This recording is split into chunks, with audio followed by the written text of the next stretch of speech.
Saudara-saudara kaum muslimin rahimakumullah, sudah menjadi keyakinan dalam kehidupan kita bahwa segala yang ada permulaannya tentu akan ada penghabisannya. Setiap yang punya awal mesti akan punya akhir. Tidak ada keabadian dalam kehidupan dunia ini. Semuanya datang dan pergi silih berganti, berubah oleh pergeseran masa dan pertukaran waktu. Demikianlah kalau kita mau merenungi kehidupan dari alam di sekitar kita. Sejak dari kehidupan tumbuh-tumbuhan, binatang, sampai kepada kehidupan kita, makhluk bernama manusia. Lihatlah kita manusia misalnya. Dimulai sejak kita terlahir ke alam ini, keluar dari alam rahim ibu, menjadi bayi yang merah tidak berdaya, untuk kemudian berangsur meningkat menjadi anak-anak. Dari kehidupan anak-anak berubah lagi kita menjadi remaja dengan segala keceriaan dan kelincahannya, dan dari masa remaja naik lagi kita memasuki usia dewasa, untuk kemudian berangsur memasuki hari tua. Lalu setelah kita memasuki hari tua, sehari, seminggu, sebulan, setahun, sampailah kita kepada batas waktu yang telah ditentukan oleh Allah, yang dinamakan ajal, dan bertemulah kita dengan yang disebut maut. Ini merupakan kepastian dalam kehidupan. Kalau saja kita mau merenung perubahan-perubahan yang terjadi pada diri kita, seharusnya membuat kita insaf dan sadar. Di kala remaja kita begitu lincah, punya rambut yang hitam ikal berderai, punya lesung di pipit, punya senyum yang indah menawan setiap orang yang melihat, punya kulit yang kencang dan bersih. Manakala kita memasuki hari tua, perubahan frontal pun terjadi. Kulit mulai jadi keriput, rambut yang tadinya hitam ikal berderai mulai memutih, nikmat berkurang, gigi yang tadinya utuh dan sanggup mengunyah apa saja, satu demi satu permisi meninggalkan kita. Sangat boleh jadi dikala remaja kita senyum semua orang terpikat, dikala hari tua dengan kulit yang keriput dan gigi yang tidak ada lagi, manakala kita senyum mungkin orang bakal lari dari sekitar kita. Kemana keindahan yang tadinya begitu menawan? Kemana senyum lesung pipit yang tadinya menarik perhatian orang? Pergi meninggalkan kita, berubah oleh pergeseran masa dan pertukaran waktu. Nah, bila maut datang menjemput kita, selesailah kehidupan sampai di situ? Ternyata belum. Kalau lahir merupakan perpindahan hidup dari alam rahim ke alam dunia, maka mati hakikatnya merupakan perpindahan hidup dari alam dunia ini ke alam kehidupan yang berikutnya, yang dinamakan dengan alam barzah. Andai kata hidup cuma sekali, secara moral kita sanggup berkata, alangkah tidak adilnya Tuhan. Kenapa? Dalam kehidupan ini kan aneka ragam terjadi. Ada orang yang zolim, ada orang yang dizolimi, ada orang yang membunuh, ada orang yang terbunuh. Ada orang yang kaya, ada orang yang miskin. Ada orang yang jujur, ada orang yang menghalalkan segala cara. Sehingga banyak ketidakadilan yang terlepas daripada pengadilan dunia. Lalu orang pun bilang, di dunia ini katanya banyak pengadilan tapi sulit keadilan. Di dunia ini mudah mencari pengadilan tapi sulit untuk mencari ketidakadilan. Andai kata hidup cuma sekali, tidak akan ada hidup sesudah hidup yang sekarang ini. Bagaimanakah nasib mereka yang lepas dari pengadilan dunia ini? Alangkah tidak adilnya Allah andai kata tidak ada kehidupan sesudah hidup yang sekarang. Tentulah akan terjadi di mana orang menghalalkan segala macam cara untuk mencapai tujuan.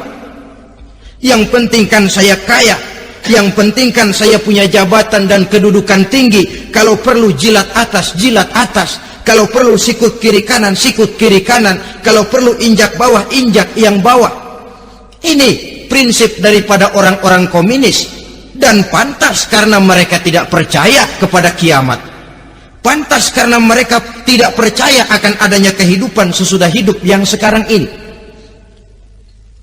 Maka saya menghimbau kepada seluruhnya, kita sudah kadung menyepakati negara ini berdasarkan Pancasila. Kita sudah kadung konsensus bahwa PKI dengan seluruh ajarannya tidak punya hak hidup di bumi Pancasila yang kita cintai ini.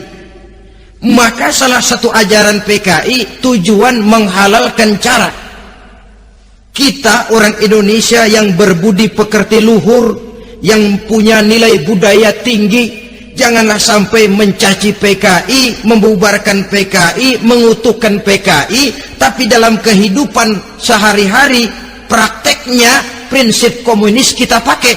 Apa itu? Tujuan menghalalkan cara. Asal sudah tujuan tercapai, cara apapun saja halal. Itu pandangan hidup orang yang tidak percaya kepada adanya hari akhirat. Sebagai muslim yang yakin akhirat ada, kiamat pasti akan datang. Hidup tidak cuma sekali. Maka kalau kita zalim, kalau kita berbuat aniaya, kalau kita melakukan korupsi, kalau kita merugikan orang lain, boleh jadi kita terlepas daripada pengadilan dunia.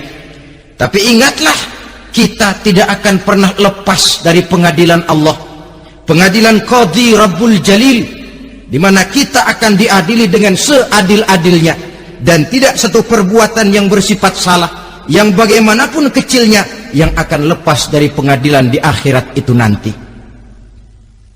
Pantas saja kalau satu hari malaikat Jibril datang menasihati Rasulullah sallallahu alaihi wasallam, yang artinya juga menasihati kita semua. Apa kata malaikat Jibril kepada baginda Nabi? Ya Muhammad, ish ma syi'ta fa innaka mayyitun. Hai Muhammad, hiduplah semau kamu, tapi jangan lupa kamu pasti akan mati. Kalau memang dilarang tidak terlarang, dicegah tidak tercegah, kamu mau melaksanakan hidup menurut maumu sendiri, persilahkan, hiduplah menurut mau dan gayamu. Tapi jangan lupa, fa innaka mayyitun, satu saat kau pasti bakal mati.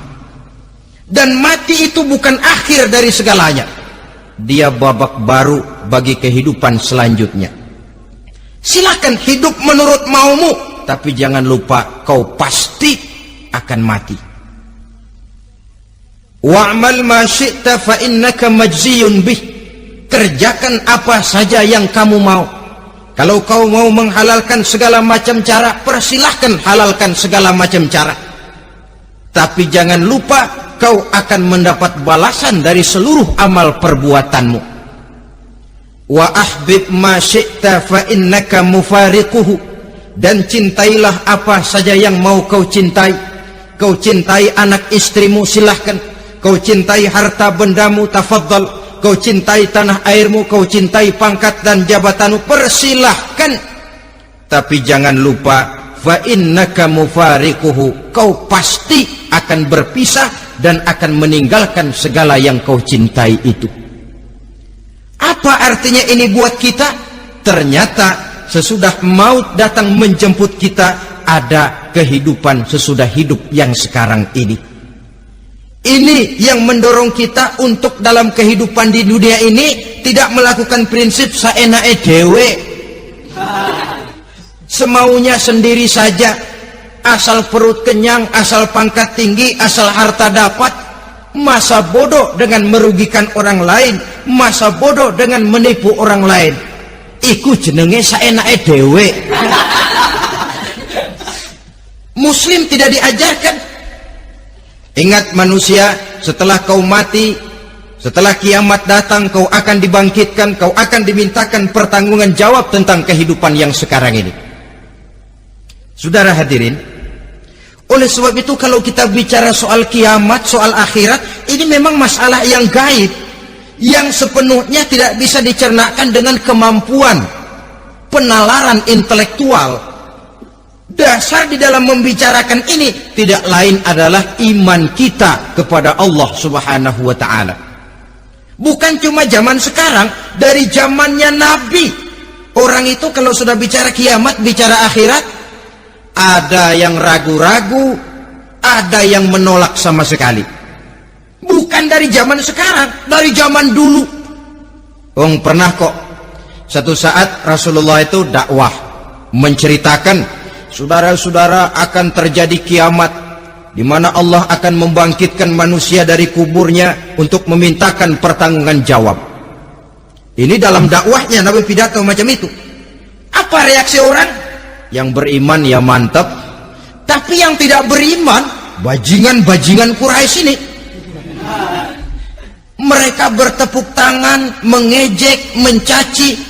Malahan ini yang luar biasa, ada dua orang kafir namanya Ubay bin Ka'ab dan Al-As bin Wa'il. Mendengar pidato macam ini, mereka buru-buru pulang ke rumah. Ngapain? Ngambil pacul. Lalu berangkat nyari kuburan tua. Dia gali itu kuburan, tulang-tulangnya diangkut, dibawa ke depan Nabi. Ya Muhammad, tulang-tulang yang udah hancur begini, siapa yang bisa ngidupin lagi? Yang macam-macam aja kamu Muhammad, nggak rasional, nggak masuk akal. Allah menjawab. Apa kata Allah? وَضَرَبَ لَنَا مَثَلًا وَنَسِيَ خَلْقَهُ قَالَ مَنْ يُحْيِي الْعِظَامَ وَهِيَ رَمِيمٌ قُلْ يُحْيِيهَا الَّذِي أَنْشَأَهَا أَوَّلَ مَرَّةٍ وَهُوَ بِكُلِّ خَلْقٍ عَلِيمٌ. Mereka memberikan perumpamaan kepada kami, kata Allah. Mereka melupakan asal kejadiannya. Mereka bertanya, siapa yang sanggup menghidupkan tulang belulang yang sudah hancur kayak begini? Qul yuhyiha allazi ansha'aha awwala marrah. Katakan kepada mereka Muhammad, yang akan menghidupkannya adalah dia yang telah menciptakannya pertama kali dulu. Kalau dia sanggup menciptakan, dia tentu lebih sanggup lagi untuk mengembalikan reproduksi ciptaan itu sebagaimana semula. Yang paling kasihan yang ragu-ragu. Akhirat itu ada apa enggak sih? Kiamat itu ada apa enggak sih? Lantaran ragu-ragu, terombang-ambing dia antara harapan dan putus asa, antara kenyataan dan idealisme. Ada yang buta sama sekali 100% terhadap keadaan-keadaan sesudah mati. Perhatian mereka hanya tercurah kepada kehidupan sebelum mati. Yang mereka perhatikan siang dan malam tidak lebih daripada urusan perut. Pergi pagi, pulang sore, peras keringat, banting tulang. Cuma soal makan, soal minum, soal pakaian, soal kendaraan, soal rumah tangga, soal anak, soal istri. Yang mereka pentingkan hanya soal-soal politik misalnya, ekonomi, pembangunan dan industri. Untuk soal-soal kayak begitu, giat betul, habis seluruh waktu untuk memikirkan, meningkatkan kebudayaan, politik, sosial, ekonomi. Kadang-kadang kurang tidur, kurang istirahat, berkeliaran ke sana kemari, ke tempat yang jauh-jauh. Sampai-sampai kadang-kadang terkena stres, penyakit darah tinggi, ginjal, lever, untuk memikirkan hal-hal yang semata-mata karena dunia saja. Lantas boleh jadi mereka mendapatkan kekayaan yang berlimpah ruah, mendapatkan kedudukan yang tinggi, nama yang semerbak, dikenal orang di barat dan di timur, di utara dan di selatan. Tetapi alangkah kecewanya mereka jikalau datang ajal menjemput nyawa, mati mereka, meninggalkan harta yang banyak, nama yang masyhur. Mereka disebut dengan jasa-jasanya. Radio memberitakan, TV menyiarkan, koran-koran memuat. Bahkan nama mereka kadang-kadang dikenang 2-3 tahun setelah wafatnya.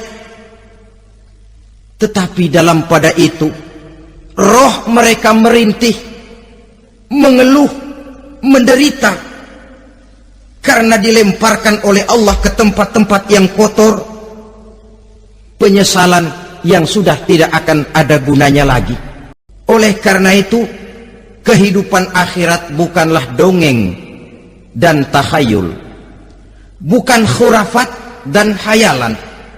Kehidupan akhirat, hari kiamat, adalah kebenaran dan kepastian. Dalam surah Al-Hajj ayat ke-7, Allah Subhanahu wa taala menyatakan, wa anna as-sa'ata atiyatun la raiba fiha wa anna Allah yab'atsu man fil qubur.